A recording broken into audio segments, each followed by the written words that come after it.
ओम मुनित्रयं नमस्कृत्य उक्तिः परिभाव्य च वैयाकरणसिद्धान्तकौमुदीयं विरच्यते। सर्वेभ्यः श्रोतृभ्यः नमः। अस्माभिः गतपाठे यद्यत् पठितं तद् एकवारं स्मरामः। वयं वैयाकरणसिद्धान्तकौमुदी इत्याख्यस्य ग्रन्थस्य तत्र तद्धितेषु स्वार्थिकप्रकरणं पठन्तः स्मः।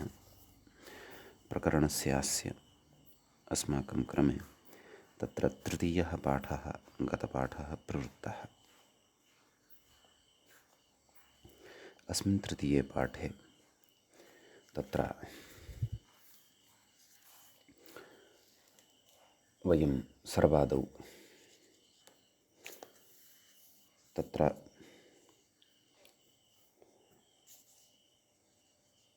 देवपथादिभ्यश्च इत्यत्र व्याख्यायां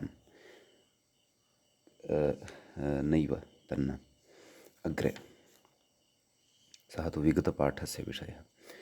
समासाच्च तद्विषयात् इत्यत्र अस्माभिः विचारः कृतः, यतः विगतपाठे समासाच्च तद्विषयात् इत्यस्य आरम्भः कृतः। तत्र काकतालीयः देवदत्तस्य वधः इति काकतालीयः नाम काकताल इति यस्मात् समस्तशब्दात् च प्रत्ययः भवति, तत्र समासस्य विग्रहः तस्य कः अर्थः च भवति इत्यस्मिन् विषये अस्माभिः पठितम्। तत्र मूले उक्तं यत् इह काकतालसमागमसदृशः चोरसमागमः इति समासार्थः, नाम समासस्य अयमर्थः तत्र भवति। तत्प्रयुक्तः काकमरणसदृशस्तु प्रत्ययार्थः। प्रत्ययस्यापि अत्र अर्थः कश्चन, समासस्यापि कश्चन अर्थः वर्तते। अयं सर्वोऽपि अर्थः समासाच्च तद्विषयात् इति। तद्विषयः नाम तत्र इवार्थविषयः भवति।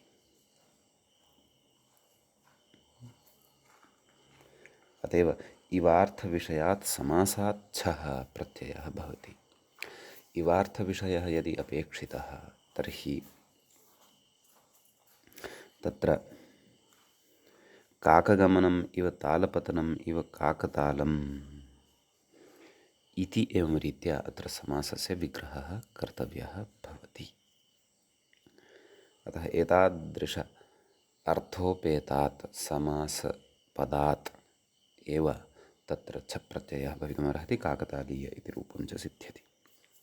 एवमेव अजाकृपाणीयः इति अन्यत् किञ्चन रूपम् अस्माभिः साधितम्। अजागमनम् इव कृपाणपतनम् इव अजाकृपाणं तदिव अजाकृपाणीयः इति रूपं च तत्र साधितम्। ततः सूत्रम् अस्माभिः पठितं शर्करादिभ्योऽण्। शर्करादिगणे पठितेभ्यः शब्देभ्यः अण् इति प्रत्ययः भवति इति सूत्रस्य अर्थः तत्र दृष्टः। इवार्थे शर्करा इव शार्करम् इति पठितम्। ततः अङ्गुल्यादिभ्यष्ठक् इति सूत्रम् अग्रे अस्माभिः पठितम्। अङ्गुल्यादिगणे पठितेभ्यः शब्देभ्यः इवार्थे नाम इवार्थे विद्यमानेभ्यः ठक् प्रत्ययः भवति। एवमेव गतसूत्रेपि इवार्थे विद्यमानेभ्यः शर्करादिभ्यः अण् प्रत्ययः भवति। ततः अग्रे सूत्रम् अस्माभिः पठितम् एकशालायाष्ठजन्यतरस्याम् इति। तत्र एकशालाशब्दात् इवार्थे ठच् प्रत्ययः विकल्पेन भवति इति अर्थः दृष्टः। पक्षे ठगपि भवति।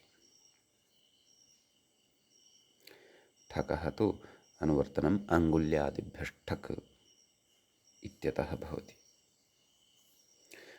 परन्तु ततः पूर्वं मध्ये एकं सूत्रं इदमपि पठितम्, अङ्गुल्यादिभ्यः ठक्। सम्यक्। एकशाला इव एकशालिकः इति ठचः पक्षे रूपं भवति, तत्र आदिवृद्धिप्रसङ्गो न भवति। ऐकशालिकः इति ठकः पक्षे रूपं भवति, रूपद्वयमपि अत्र सम्भवति। तदनन्तरं कर्कलोहितादीकक् इति सूत्रम् अस्माभिः पठितं। तत्र कर्कशब्दात् लोहितशब्दात् च इवार्थे ईकक् इति प्रत्ययः भवति इति अस्माभिः पठितं। लौहितीकः स्फटिकः, लौहितीकः इति प्रयोगः तत्र साधितः। ततः अपि पूर्वं कार्कीकः इति च रूपं साधितं। कर्कः शुक्लः अश्वः, सः इव इति कार्कीकः इति साधितम्। एवमेव लौहितीकः इत्यपि प्रयोगः तत्र साधितः। ततः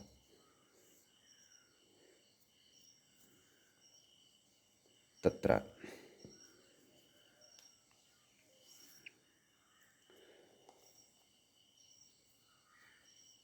अग्रे अस्माभिः सूत्रम् आरब्धं, पूगान्योग्रामणी पूर्वात् इति। अस्य सूत्रस्य तत्र पदविभागः किं किञ्च अत्र अनुवर्तते इति अयं विषयः पठितः। तत्र इवार्थः निवृत्तः इत्यपि कश्चन विशेषः अत्र अस्माभिः दृष्टः। नाम इवार्थस्य अत्र सम्बन्धः अधुना नास्ति इति। व्याख्यानात्, व्याख्यानं च लक्ष्यम् आदाय एव क्रियते। तत्र आदौ नाम पूगशब्दात् अत्र पूगवाचकात् शब्दात् अत्र प्रत्ययः विधेयः वर्तते इति अग्रे सूत्रार्थकरणवेलायां वक्ष्यते। परन्तु प्रकृते कः अर्थः अस्य पूग इति शब्दस्य तद्विषये उच्यमानं वर्तते। तत्र सः अर्थः अस्माभिः इतः परं द्रष्टव्यः वर्तते इति एतावान् भागः अस्माभिः गते पाठे तृतीये पाठे पठितः। अधुना तद्धितेषु स्वार्थिकप्रकरणस्यास्य अस्माकं क्रमे चतुर्थः पाठः एषः तत्र भवति आरब्धः। चतुर्थे अस्मिन् पाठे तदेव इदानीं पूगान्योग्रामणी पूर्वात् इत्यस्मिन् सूत्रे पूगशब्दस्य अर्थविषये अस्माभिः आदौ चिन्तनं क्रियते। गतपाठस्य अन्ते व्याख्यायाः पङ्क्तयः इत्थम् आसन्, लौहितीकः स्फटिक इति जपा पुष्पादिसम्पर्कवशाल्लोहितः इव इत्यर्थः। पूगान्यः इवार्थो निवृत्तः व्याख्यानादिरिभावः इति। अस्तु, इदानीम् अग्रे पश्यामः। इंगितं करोति व्याख्याता मूलं प्रति अनियतवृत्तय इति। तत्र मूले उक्तम् अनियतवृत्तयः अर्थकामप्रधानाः सङ्घाः पूगाः इति। तत्रापि नानाजातीयाः, ततः पूर्वं किमुक्तं, नानाजातीयाः खलु। नाम नानाजातिसम्बद्धाः अनियतवृत्तयः, अनियता वृत्तिः येषां ते अनियतवृत्तयः। येषां वृत्तिः वर्तनं अथवा अर्जनं, धनार्जनादिसम्बन्धिनी या वृत्तिः वर्तते तस्य निश्चयः नास्ति। अत्रैव आगत्य अर्जनीयम् अथवा एकस्मिन्नेव स्थलं प्रति गत्वा अर्जनीयम् इति नास्ति। तादृश अर्थप्रधानः अर्थकामप्रधानः इत्युक्तं, नाम अर्थप्रधानाः कामप्रधानाः, कामः नाम इच्छा, ये सङ्घाः भवन्ति तान् पूगः इति कथयामः, अथ ते पूगाः भवन्ति इति तत्र उच्यते। समीचीनम्।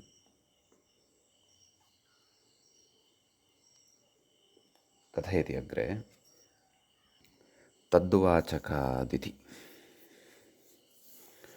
मूले उक्तं खलु, तद्वाचकात् स्वार्थे ञः स्यात्। इदानीम् इवार्थः निवृत्तः अस्ति। प्रतिकृत्यर्थस्तु पूर्वमेव निवृत्तः आसीत्, इवार्थोऽपि निवृत्तः। अधुना शब्दस्य यः स्वस्य अर्थः तस्मिन्नेव अर्थे प्रत्ययः एषः अत्र उच्यमानः अस्ति इति अवधानं कर्तव्यम्। समीचीनम्। अग्रे उच्यते, सूत्रार्थः उक्तः, व्याख्याता कथयति, पूगेति न स्वरूपग्रहणं व्याख्यानात्, नाम पूगशब्दात् न भविष्यति। अतएव पूगशब्दस्य अर्थम् उक्त्वा ततः किम् उक्तवान्, तद्वाचकात् इति। नाम यः अर्थः पूगशब्दस्य उक्तः तदर्थवाचकः यः कश्चन अन्यः शब्दः भवति, तस्मात् अयं प्रत्ययः भविष्यति। ञ इति प्रत्ययः भवति इति। कथयति, ग्रामणीवाचकपूर्वावयवकभिन्नात्। तत्र मूले उक्तं खलु, अग्रामणीपूर्वात्। अस्य विग्रहः अस्माभिः कृतः आसीत्। न ग्रामणीपूर्वः, अग्रामणीपूर्वः। एवं खलु, ग्रामणीपूर्वः यस्य सः ग्रामणीपूर्वः। एवं किल, नाम अयं पूगवाचकः शब्दः तादृशः भवेत् यस्मात् पूर्वपदं ग्रामणी इति शब्दः न स्यात्। ग्रामणीवाचकपूर्वपदावयवकभिन्नात्, पूर्वपदावयवः ग्रामणी इति शब्दः तस्य न स्यात्। एतादृश ग्रामणीवाचकपूर्वावयवकभिन्नात् पूगवाचकात् इति अर्थः। एतादृशपूगवाचकशब्दः एव अत्र अपेक्षितः अस्ति इति। एवं किल। अधुना तत्र उदाह्रियते, उदाहरणं दीयते। लौहितध्वज्यः इत्यस्ति उदाहरणम्। अस्य विग्रहं दर्शयति, लोहिता ध्वजा यस्य पूगस्य सः एव लोहितध्वज्यः। लोहिताध्वजा यस्य पूगस्य इति लोहितध्वजः इत्यपि भवति बहुव्रीहौ अन्यपदार्थप्रधानत्वात्। तत्र गोस्त्रियोरुपसर्जनस्य इत्यनेन ह्रस्वं च विधाय, परन्तु तस्मिन्नेव अर्थे नाम स्वार्थे ञ इति प्रत्ययः अपि भवति। लोहितध्वज ञ, ञ इति प्रत्ययस्य य अवशिष्यते, सः ञित् वर्तते। ञित् कारणात् तत्र आदिवृद्धिः भवति। लौहितध्वज य,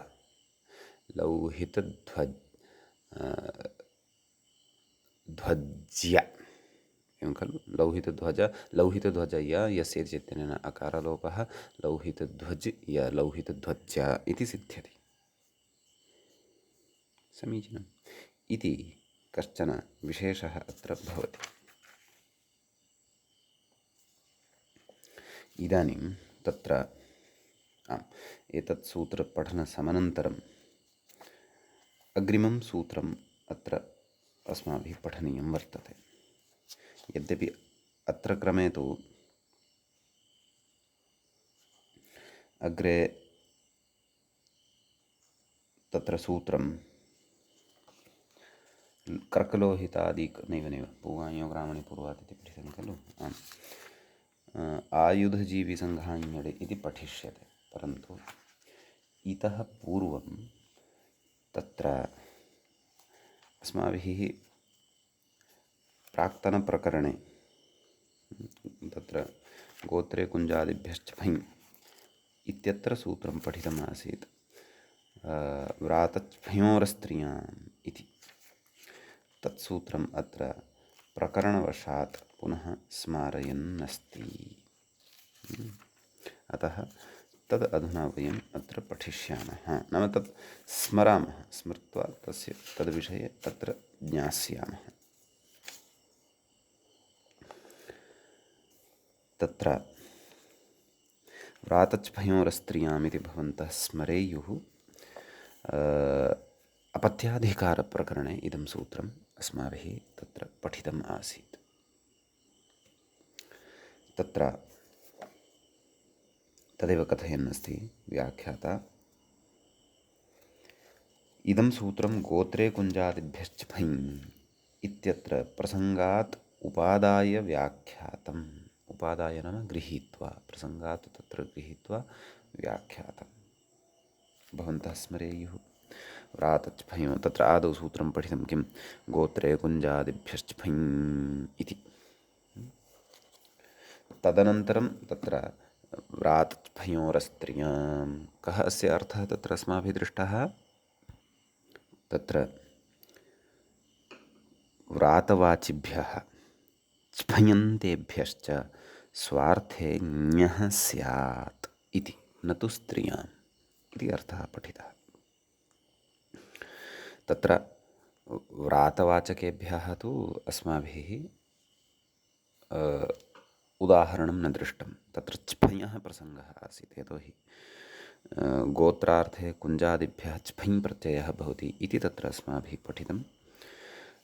अतः तत्र स्फयन्तात् स्वार्थे ञप्रत्ययः तत्र पठितः। व्रातवाचकेभ्यः ञप्रत्ययस्य उदाहरणं कदाचित् अत्र दीयमानम् अस्ति वा इति पश्यामः। अस्तु, तर्हि कथयति अग्रे व्याख्याता।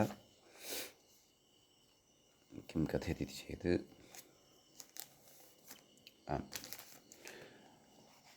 व्रात इति उदाहरणसूचनमिदं उल्लेखितं खलु। व्रातः अर्थात् उदाहरणस्य इदं सूचनं दत्मः, उदाहरणम् अग्रे व्रातसम्बद्धं दीयते इति। कपोतपाक्यः, व्याख्याता कथयति, भारोद्वहन नाम एवम्। इदानीं व्रातशब्दस्य अर्थं बोधयन् अस्ति।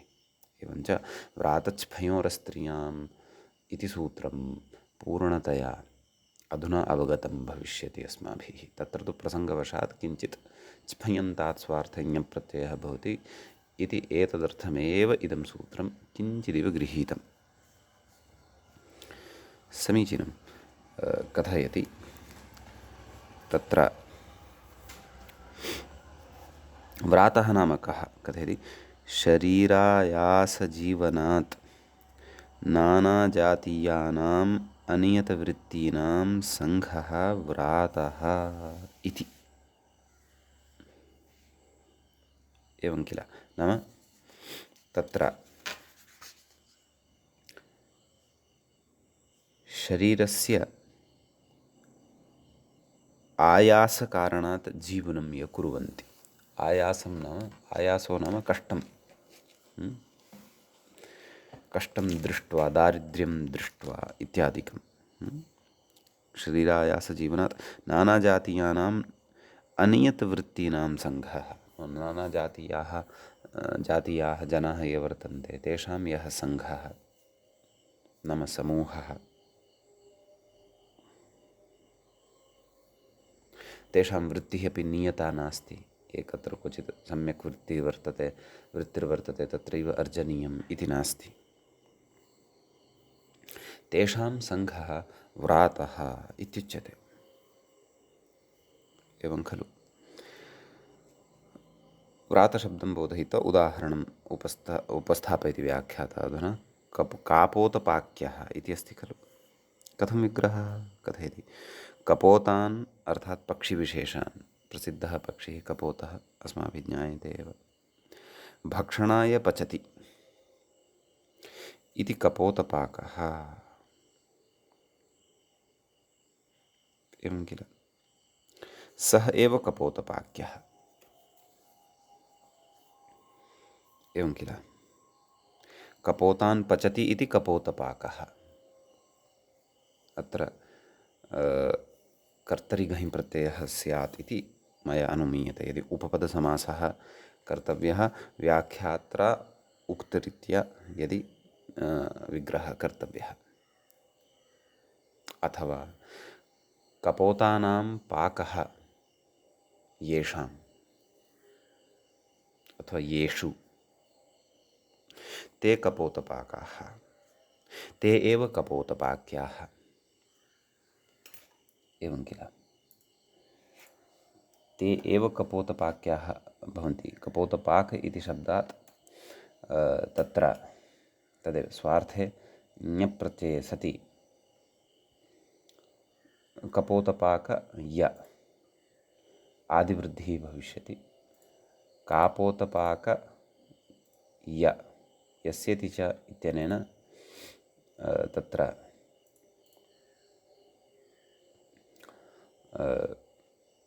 ककारोत्तरवर्तिनः अकारस्य लोपः भवति कापोतपाक य कापोतपाक्य इति रूपं तत्र सिद्धं भवति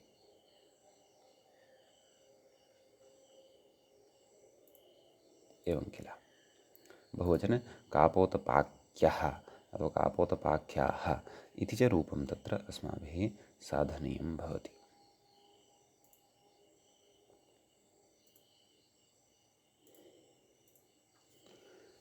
समीचीनं ततः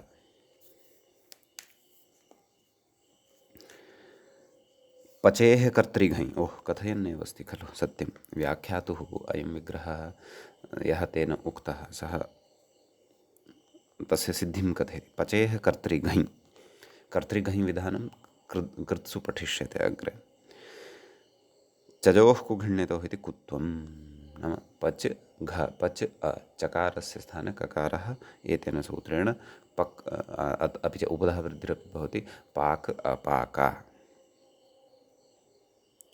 इति कथयन् अस्ति अग्रे कथयति च्फञ् इति च्फञ् इति उदाहरणसूचनमिदं नाम च्फयन्तस्य उदाहरणविषये इदानीं कथयामः इति कौञ्जायन्यः ब्राध्नायन्यः इति इमानि उदाहरणानि अस्माभिः पूर्वं दृष्टानि वर्तन्ते एव क्व कुञ्जादिभ्यश्च गोत्रे कुञ्जादिभ्यश्च फञ् इत्यत्र तथापि कथयति गोत्रे कुञ्जादिभ्यः इति फञ् कुञ्जशब्दात् आयन्नादेशः नाम फ इत्यस्य आयन्नादेशः आदिवृद्धिः एवं खलु कौञ्जायन इति जायते यस्येति च इत्यादिकं सर्वं कृत्वा कथयति ततः स्वार्थे अनेन ञः अनेन सूत्रेण स्वार्थे ञप्रत्ययः भवति कौञ्जायन ञ पुनः पर्जन्यवल्लक्षणप्रवृत्त्या वृद्धिर्भवति कौञ्जायन य यस्येति च इत्यनेन अलोपः कौञ्जायन य कौञ्जायन्य विभक्तिकार्यं विधाय कौञ्जायन्यः इति रूपं तत्र प्राप्नुमः कथयति एवं ब्राध्नायन्यः तत्र ब्रध्नस्य गोत्रापत्यमिति विग्रहे सति तदेव च्फञ् भवति च्फयन्तात् स्वार्थे ञ इति प्रत्ययः भवति ब्राध्नायन्यः इति प्रयोगः तत्र सिद्धः भवति समीचीनम् इति एतावान् विशेषः अस्मिन् सूत्रे भवति इदानीं वयम् अग्रिमं सूत्रं पठामः अग्रे सूत्रं भवति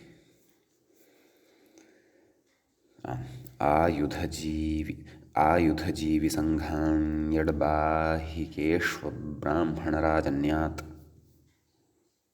इति तत्र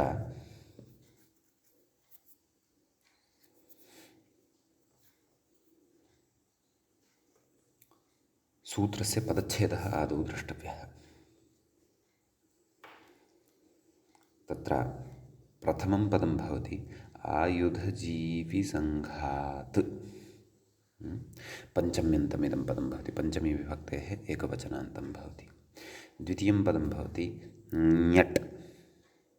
सन्धिकार्यवशात् सङ्घात् इत्यत्र यः तकारः वर्तते तस्यापि ञकाररूपेण श्रवणं जायमानं वर्तते। वाहीकेषु इत्यत्र सप्तमी वर्तते, सप्तमी विभक्तेः बहुवचनान्तमिदं भवति।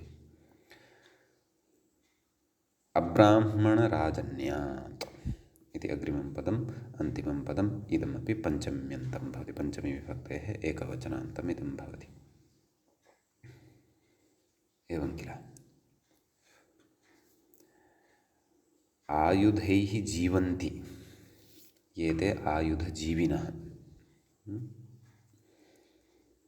उपपदसमासः भवति, णिनि प्रत्ययः अत्र भवति, अथवा तत्समः कश्चन अन्यः प्रत्ययः स्यात्, कृत्सु तज्ज्ञास्यते।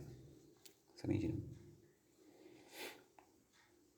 अग्रे उच्यते आयुधजीविनां सङ्घः आयुधजीविसङ्घः।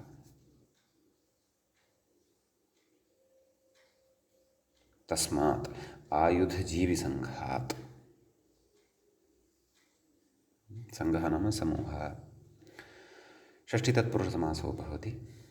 ततः अब्राह्मणराजन्यात् इत्युक्तं खलु। अस्यापि विग्रहः ज्ञेयः।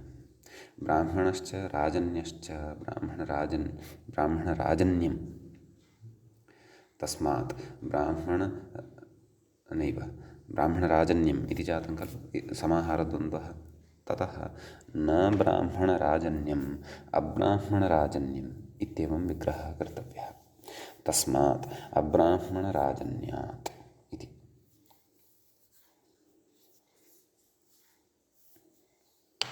सम्यक्। इति नैतत्पुरुषसमासः अत्र भवति। अग्रे कथयति आयुध नाम तत्र सूत्रार्थः व्याख्याता किं कथयति इति द्रष्टव्यम्। आम्, बाहिकेषु इति सः अत्र सूत्रार्थमेव कथयति, परन्तु ततः पूर्वमत्र किं किम् अनुवर्तते इति द्रष्टव्यं। विशेषेण अत्र प्रसिद्धाः अधिकाराः एव अनुवर्तन्ते। तद्धिताः ज्ञाप्रातिपदिकात् प्रत्ययः परश्च। अन्यः सूत्रार्थः प्रकृते सूत्रे एव उपलब्धः भविष्यति। कथयति व्याख्याता बाहिकेष्विति मूले पश्यन्तु। बाहिकेषु यः आयुधजीविसङ्घः, परन्तु बाहिक नाम कः, बाहिको नाम कः, तत्र अथवा तस्य अर्थः कः, तद् व्याख्याता कथयति।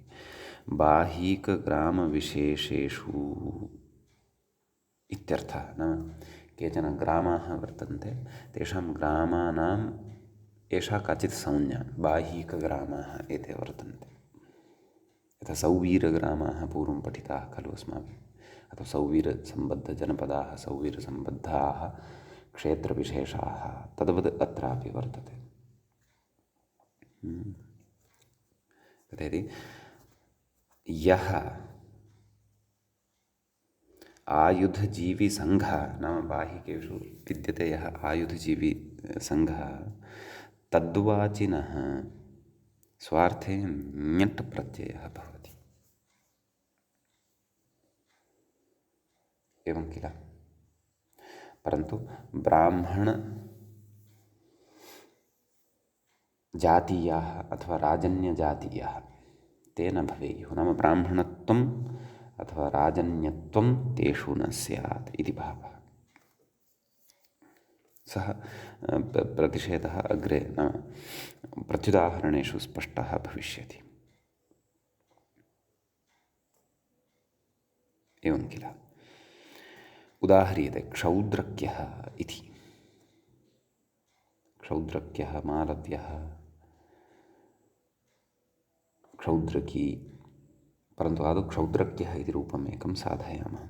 व्याख्याता कथयति, क्षुद्रको नाम कश्चित् आयुधजीवीनां देशवासिनां सङ्घः। सः एव क्षौद्रक्यः वानवः। तर्हि प्रकृते क्षुद्रक एव इति विग्रहः भविष्यति।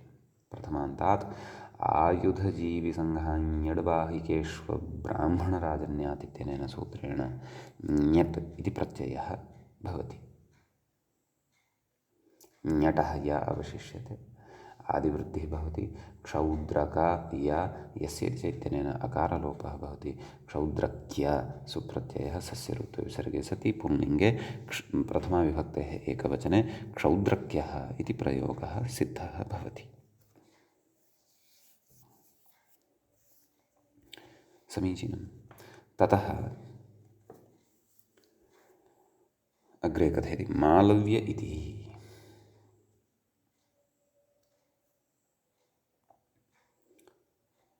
कथयति, मालवो नाम कश्चित् बाह्यिकग्रामेषु आयुधजीवीनां सङ्घः। आयुधशब्दस्य च अर्थः प्रसिद्धः, भवन्तः जानीयुः एव। अतः सूत्रस्य उदाहरणानां च पूर्णतया अर्थावगमने नास्ति क्लेशः, न स्यात् क्लेशः इति चिन्तयामि।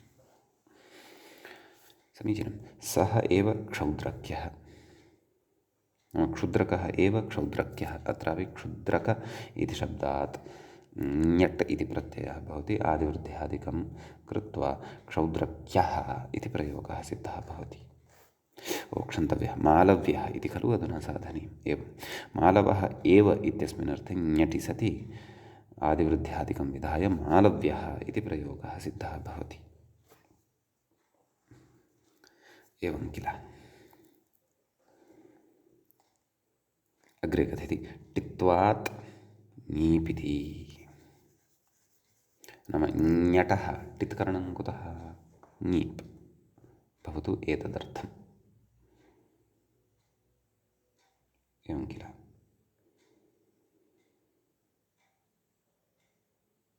अतः सः सङ्घः स्त्रियाम् अपि व्यवह्रियते। एवं खलु। अतः तदेव प्रकृते टिदन्तशब्दः कः सिद्धः भवति? क्षौद्रक्यः इति सिद्धः भवति। अर्थात् टित् प्रत्ययान्तशब्दः क्षौद्रक्यः इति। तर्हि क्षौद्रक्य इत्यस्मात् शब्दात् तत्र ङी प्रत्ययः भवति।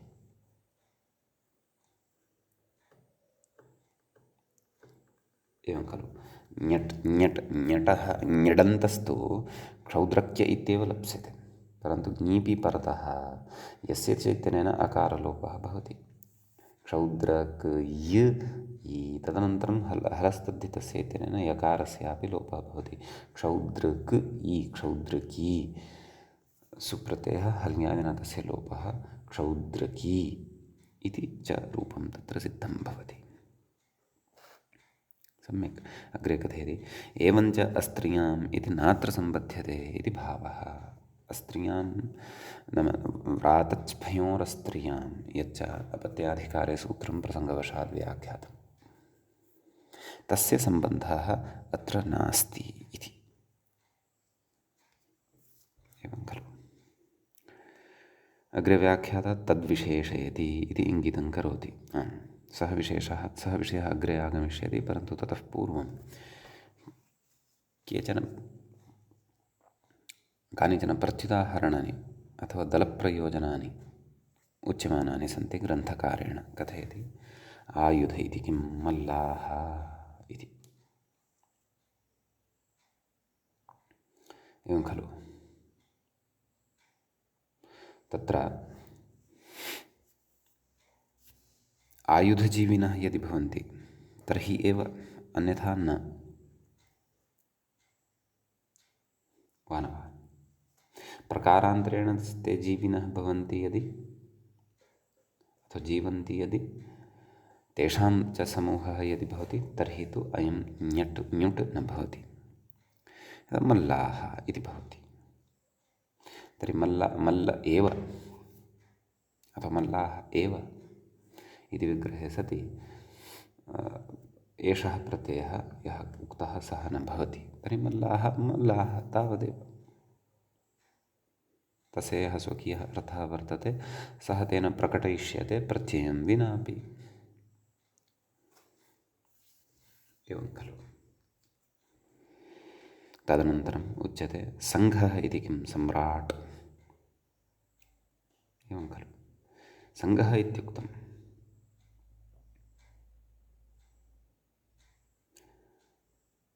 अतः समूहः एव तत्र विवक्षणीयः भवति अथवा समूहः एव अपेक्षितः भवति। सम्राट् इति तु समूहः न भवति। वाहिकप्रदेशस्य कश्चन सम्राट् चेत् सः एकः एव भवति, तस्य समूहः न भवति। बहूनां देशानां सम्राजः यदि एकत्र आगत्य तिष्ठन्ति सः भिन्नः विषयः, परन्तु बाहिकदेशस्य तु सम्राट् एकः एव खलु स्यात्। अतः सङ्घत्वम् अत्र नास्ति इति कृत्वा स्वार्थिक ञट् प्रत्ययः अपि न भवति। एवं खलु। ततः बाहिकेषु किं शबराः इत्युच्यते। नाम ते बाहिकग्राम्याः एव अथवा बाहिकदेशीयाः एव अपेक्षिताः वर्तन्ते। ततः नाम बाहिकाः यदि सन्ति अर्थात् बाहिकग्रामात् बाहिकाः अर्थात् बाह्याः, बाहिकशब्दस्य एकः अर्थः बाह्याः इत्यपि भवति। पूर्वम् अस्माभिः अस्यापि सिद्धिः कृता आसीत् ईकक्च इति वार्तिकपठनवेलायां। बहिषष्टिलोपः वाच्यः इत्यादि पठनानन्तरं बहिषष्टिलोपः ञञ्च ईकक्च इति खलु पठितं तत्र। परन्तु अत्र बाहिकशब्दः भिन्नः। यद्यपि सिद्धिः कदाचित् तथैव स्यात्, परन्तु तदेव कश्चन देशविशेषः अथवा ग्रामाणां नामविशेषः तद् उक्तमेव व्याख्यात्र पूर्वम्। समीचीनम्। अतः शबराः बाहिकाः न सन्ति इति कृत्वा तत्र उक्ते अर्थे स्वार्थप्रत्ययः ञट् न भवति, अपि तु मूलप्रातिपदिकं तथैव तिष्ठति तावदेव। तस्य बहुवचने शबराः इति। अग्रे कथयति अब्राह्मणः इति किं? मूले उक्तं खलु अब्राह्मणराजन्यात् इति। द्वयोः निषेधः कृतः वर्तते। कथयति गोपालकाः इति। एवं किल। ब्राह्मणशब्दस्यापि निषेधः, ब्राह्मणवाचकस्यापि निषेधः कृतः वर्तते, राजन्यवाचकस्यापि निषेधः कृतः वर्तते। अतः ब्राह्मणसङ्घः यः भवति, राजन्यसङ्घः च यः भवति, राजन्यः नाम क्षत्रियः, तेभ्यः अयं प्रत्ययः न भवति। गोपालकाः इत्येव भवति तत्र ञट् इति प्रत्ययः अयं न भवति। अन्यथा गोपालक्यः इत्यादीनि अनिष्टानि रूपाणि भवन्ति स्म। एवं खलु। वाहिकदेशे अथवा वाहिकग्रामेषु कश्चन ब्राह्मणानां सङ्घः स्यात्, ते गोः पालनं कुर्वन्तः स्युः, अतः ते गोपालकाः इत्युच्यन्ते। गोपालक्यः गोपालक्याः इति वा न उच्यन्ते। एवं खलु। अग्रे कथयति सालङ्कयनाः इति कथयन्नस्ति। सालङ्कायनाः इति वक्तव्यं वा इति भाति क्वचित्। शालङ्कायनाः इत्यपि पाठः दृश्यते न? दन्त्यः नास्ति, तालव्यः वर्तते। शालङ्कायनाः अपि च शालङ्कयनाः इति कथयन्नस्ति। शालङ्कायनाः इति भवेत् वस्तुतः। अयमपि कश्चन ब्राह्मणानामेव समुदायः स्यात्। अतः अत्रापि स्वार्थिकः ञप्रत्ययः शालङ्कायन इत्यस्य न भवेत्। शालङ्कायन इति शब्दस्तु शलङ्कुशब्दात् फगादिप्रत्ययं विधाय क्वचित् साधनीयः। परन्तु शालङ्कायन इत्यस्मात् पुनः ञट् इति प्रत्ययः न भवति। सः शब्दः तथैव तिष्ठति, स्वार्थिकप्रत्ययः तत्र न भवति इति।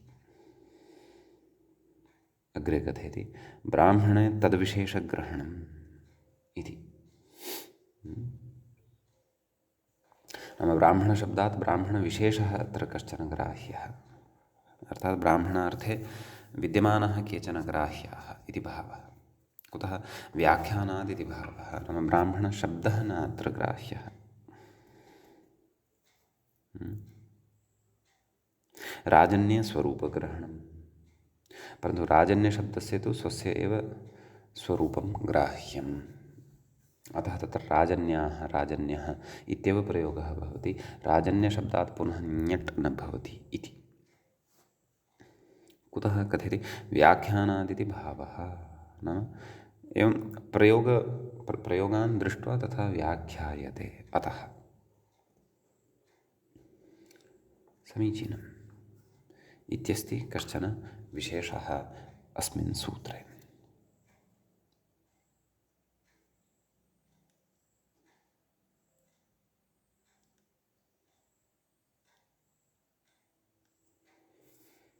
इदानीम् अग्रिमं सूत्रं प्रविशामः। अग्रे सूत्रं वर्तते वृकाट्टेण्यण् इति। समीचीनं। सूत्रे द्वे पदे स्तः। वृकात् इति एकं पदं भवति, टेण्यण् इति द्वितीयं पदं भवति। वृकात् इति पञ्चम्यन्तं भवति, पञ्चमी विभक्तेः एकवचनान्तं भवति। टेण्यण् इति प्रथमान्तं भवति, प्रथमाविभक्तेः एकवचनान्तं भवति। प्रकृते आयुधजीविसङ्घान्यर्वाहिकेष्वब्राह्मणराजन्यात् इत्यस्मात् सूत्रात् आयुधजीविसङ्घात् इत्यनुवर्तते। ततश्च तद्धिताः ज्ञाप्रातिपदिकाः प्रत्ययः परश्च इत्येते च अधिकाराः अत्र अनुवर्तन्ते।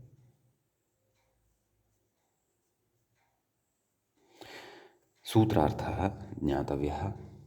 वृकशब्दात् तत्र आयुधजीविसङ्घवाचकः यः वृकशब्दः वर्तते तस्मात् स्वार्थे टेण्यण् इति प्रत्ययो भवति इति भावः। तदेव व्याख्याता कथयति वृको नाम कश्चित् आयुधजीविसङ्घः। अयमपि आयुधजीविसङ्घः कश्चन वर्तते, सः एव वार्किण्यः। वृकशब्दात् तर्हि तत्र टेण्यण् प्रत्ययः भवति। टेण्यणः णकारस्य इतसंज्ञा भवति, टकारस्यापि इतसंज्ञा भवति। एण्य एतावानेव भागः तत्र अवशिष्यते। वृक एण्य। व्याख्याता कथयति आदिवृद्धिर्भवति, रपरत्वं नाम उडुण्डपरः, अतः आर् एवं रीत्या वृद्धिः भवति। अतः वार्क एण्य, ककारोत्तरवर्तिनः अकारस्य तत्र लोपः भवति। वार्केण्य, ततः सुप्रत्ययः सस्यऋत्वविसर्गे सति वार्केण्यः इति प्रयोगः च सिद्धः भवति।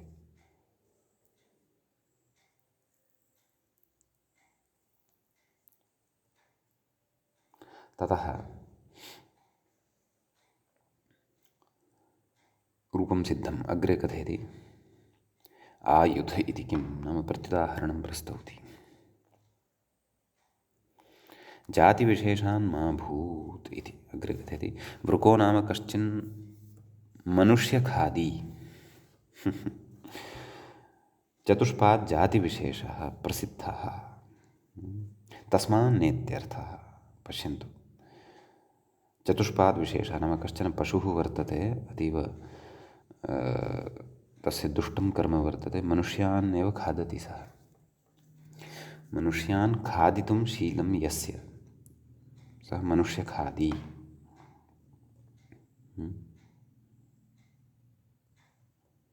तस्मात् न भवति। अतः तत्र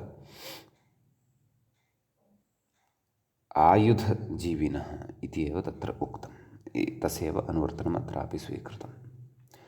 सः च यः वृकः वर्तते, यः मनुष्यखादिनः चतुष्पादार्थस्य विषये अपि प्रयुज्यते, अथवा चतुष्पादार्थे अपि उपयुज्यते शब्दः। सः तु आयुधजीवी न भवितुमर्हति।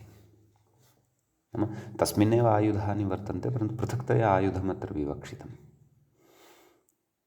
नाम तस्य तदीयानि आयुधानि नाम तस्य दन्ताः वा स्युः अथवा नखाः तथा दुष्टाः स्युः, परन्तु तत्तु तस्य शरीरस्य अङ्गविशेषाः पृथक्तया, यथा खड्गः, असिः इत्यादीनि आयुधानि तस्य न भवन्ति इति कृत्वा तत्र अयं स्वार्थिकः प्रत्ययः न भवति इति भावः। समीचीनम्। इति अयं विशेषः अस्मिन् सूत्रे भवति। अधुना वयम् अग्रिमं सूत्रमत्र पश्यामः। अग्रे सूत्रं वर्तते दामन्यादित्रिगर्तषष्ठाच्छः। दामन्यादित्रिगर्तषष्ठाच्छः एवमस्ति सूत्रम्। प्रकृते सूत्रे प्रथमं पदं भवति दामन्यादित्रिगर्तषष्ठात् इति पञ्चम्यन्तमिदं पदं भवति। पञ्चमी विभक्तेः एकवचनान्तं। छः इति प्रथमान्तं पदं भवति, प्रथमाविभक्तेः एकवचनान्तं भवति। तत्र प्रथमस्य पदस्य विग्रहः कर्तव्यः। दामन्यादयश्च त्रिगर्तषष्ठाश्च ते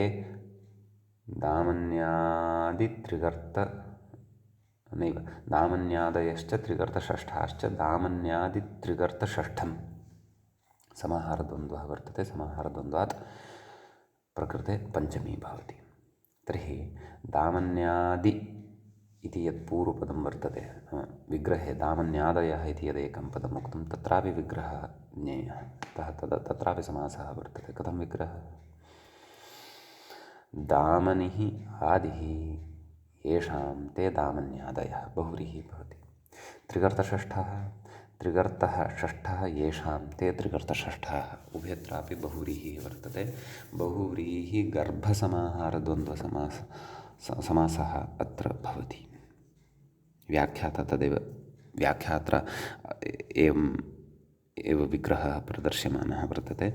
दामनिः आदिः यस्य सः दामन्यादिः, त्रिगर्तः षष्ठः यस्य वर्गस्य सः त्रिगर्तषष्ठः, दामन्यादिश्च त्रिगर्तषष्ठश्चेति समाहारद्वन्द्वात् पञ्चमी इति। समीचीनम्। इदं सर्वम् उक्तमेव। फलितमाह नाम सूत्रार्थं कथयति, परन्तु प्रकृते किम् अन्यत् इतोपि अनुवर्तते इत्युक्ते आयुधजीविसङ्घान्यड्बाहिकेष्व ब्राह्मणराजन्यात् इत्यस्मात् आयुधजीविसङ्घात् इत्यनुवर्तते। तद्धिताः ज्ञाप्रातिपदिकात् प्रत्ययः परश्च एते च अधिकाराः अत्र लभ्यन्ते।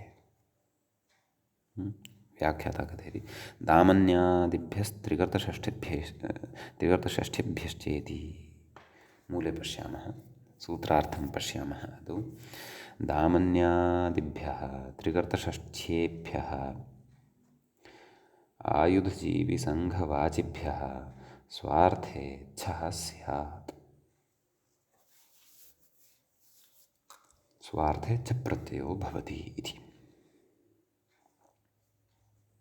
समीचीनम्।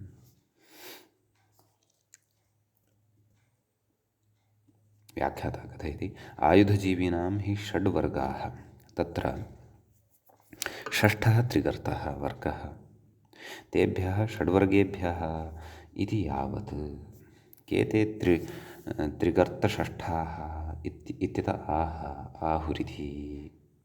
अस्तु, तत्तु अग्रे, परन्तु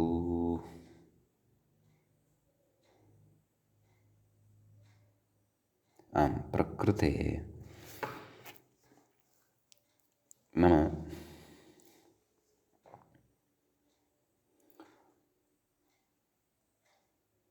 दामन्यादिगणः कश्चन कृतः वर्तते खलु, दामन्यादयश्च त्रिकर्तषष्ठाश्च। तर्हि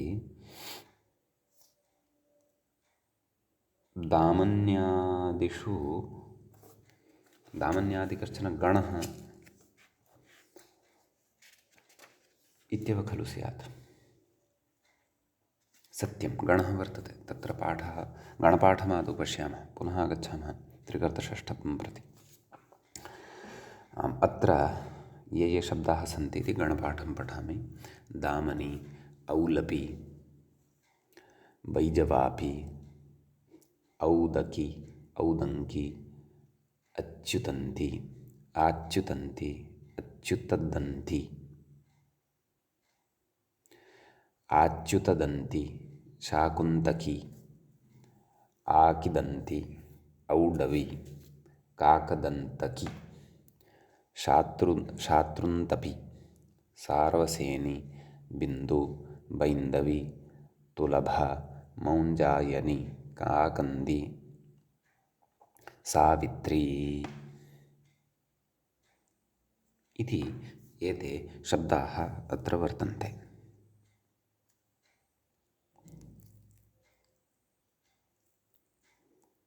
समीचीनं। ततः किमग्रे उच्यते इति पश्यामः। व्याख्यात्र क्रमशः एव उदाहरणानि प्रदास्यन्ते, परन्तु ततः पूर्वं त्रिगर्तशब्दविषये कथयन् अस्ति, त्रिगर्तषष्ठशब्दविषये कथयन् अस्ति। अनन्तरमेव युगपद् उदाहरणानि दास्यति। आयुधजीवी तत्र नैव दामन्यादिगणे ये ये शब्दाः पठिताः ते तु अस्माभिः ज्ञाताः, सः गणः पठितः। इदानीं त्रिगर्तषष्ठशब्दः यः अत्र चर्चितः तस्य कः अर्थः कथयति। आयुधजीविनां हि षड्वर्गाः वर्तन्ते, तत्र षष्ठः त्रिगर्तः, नाम षट्सु अपि वर्गेषु षष्ठः वर्गः त्रिगर्तवर्गः वर्तते। तेभ्यः षड्वर्गेभ्यः इति यावत् इति। एवं खलु दामन्यादिभ्यः त्रिगर्तषष्ठेभ्यः, त्रिगर्तषष्ठेभ्यः इत्यत्र कथं विग्रहः कृतः, त्रिगर्तः षष्ठः यस्य वर्गस्य, त्रिगर्तषष्ठः, अतः षड्विषयाः अत्र वर्तन्ते, तेभ्यः वर्गेभ्यः इति वस्तुतः सूत्रार्थः ज्ञेयः। कथयति के ते त्रिगर्तषष्ठाः इत्यतः आह, नाम एते त्रिगर्तषष्ठाः के सन्ति, येषां त्रिगर्तः इति वर्गः षष्ठः वर्तते, ते सन्ति के। कथयति आहुरिति, मूले पश्यन्तु, कारिकामेकां लिखितवान्। आहुस्त्रिगर्तषष्ठांस्तु कौण्डोपरथदाण्डकी क्रौष्टुकिर्जालमानिश्च ब्राह्मगुप्तोऽथ जालकिः इति कथयति। तस्य अन्वयपूर्वकम् अर्थं बोधयति व्याख्याता। कौण्डोपरथः, एवं खलु, दाण्डकिः, क्रौष्टुकिः, जालमानिः, ब्राह्मगुप्तः, जालकिः, षड् जातः खलु। कौण्डोपरथः प्रथमः, दाण्डकिः द्वितीयः, क्रौष्टुकिः तृतीयः, जालमानिः चतुर्थः, ब्राह्मगुप्तः पञ्चमः, जालकिः षष्ठः। कथयति इत्येतान् त्रिगर्तषष्ठान् आहुः इत्यर्थः। सम्यक्।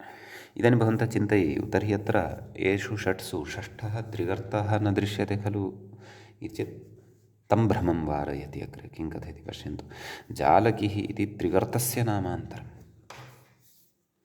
भोः, जालकिः इति तु त्रिगर्तस्य नामान्तरं भवति इति। सम्यक्। अतः तत्र